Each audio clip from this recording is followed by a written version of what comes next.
ఖైదు లోహర్ ఒక భారతీయ నటి మరియు మోడల్. ఆమె ఇటీవల తమిళ చిత్రం డ్రాగన్ లో తన పాత్రకు దృష్టిని ఆకర్షించింది.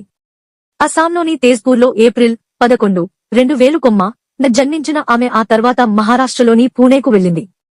చిన్నప్పటి నుండి ఖైదు తన పాఠశాల మరియు కళాశాల సంవత్సరాలలో స్టేజ్ షోలు మరియు నాటకాలలో చురుకుగా పాల్గొంటూ నటన మరియు మోడలింగ్ పై తీవ్ర ఆసక్తిని ప్రదర్శించింది. ఆమె బ్యాచిలర్ ఆఫ్ కామర్స్ (బీకాం) డిగ్రీని సంపాదించి సావిత్రిబాయి ఫూలే పూణే విశ్వవిద్యాలయంలో తన విద్యను అభ్యసించింది. ఖయాదు కుటుంబంలో ఆమె తండ్రి మోహన్ లాల్ లోహర్, ఆమె తల్లి సునీతా లోహర్ మరియు ఉదయ్ లోహర్ అనే సోదరుడు ఉన్నారు. వినోద పరిశ్రమలో తన ప్రయాణానికి తన కుటుంబం యొక్క మద్దతును ఆమె తరచుగా క్రెడిట్ చేస్తుంది. ఆమె కెరీర్ మోడలింగ్ లో ప్రారంభమైంది. ది టైమ్స్ ఆఫ్ ఇండియా యొక్క every youth fresh face season 12ని గెలుచుకున్న తర్వాత ఆమె గుర్తింపు పొందింది. ఈ విజయం చలనచిత్ర పరిశ్రమకు తలుపులు తెరిచింది.